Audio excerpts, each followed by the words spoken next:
সম্প্রতি বিভিন্ন মহলে তুমুল আলোচনার জন্ম দিয়েছে ভিয়েতনাম সফরে বিমান থেকে নামার সময় ফরাসি প্রেসিডেন্ট ইমানুয়েল ম্যাক্রোর মুখে তার স্ত্রীর ধাক্কা মারার একটি ভিডিও। বিষয়টি নিয়ে এবার কথা বলেছেন মার্কিন প্রেসিডেন্ট ডোনাল্ড ট্রাম্প। মার্কিন সংবাদ মাধ্যম নিউ ইয়র্ক পোস্টের এক প্রতিবেদনে বলা হয়, স্থানীয় সময় ৩০ মে হোয়াইট হাউসে সাংবাদিকদের এক প্রশ্নের জবাবে ট্রাম্প ম্যাক্রো দম্পতিকে পারিবারিক শান্তি বজায় রাখার একটি পরামর্শ দিয়েছেন। ট্রাম্পের কাছে জানতে চাওয়া হয় ম্যাক্রোর জন্য তার কোনো পরামর্শ আছে কিনা। এরপর ট্রাম্প হেসে বলেন, দরজাটা যেন বন্ধই থাকে সেটা নিশ্চিত করুন।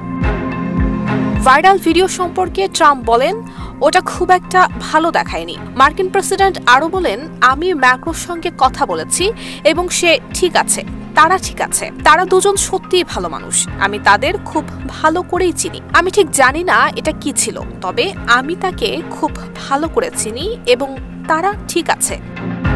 বার্তা সংস্থা এএফপি জানিয়েছে, গত রোববার হ্যানয়ে অবতরণ করার পর ফরাসি প্রেসিডেন্টের উড়োজাহাজের দরজা খোলার পর তার মুখে ধাক্কা মারেন স্ত্রী ব্রিজিট ম্যাক্রো। ভিডিওতে দেখা যায় ৭২ বছর বয়সী ব্রিজিট তার স্বামীর মুখে হালকা ধাক্কা দেন। ৪৭ বছর বয়সী ম্যাক্রো এতে কিছুটা চমকে উঠলেও দ্রুত নিজেকে সামলে নেন এবং দরজা দিয়ে বাইরে তাকিয়ে হাত নাড়েন।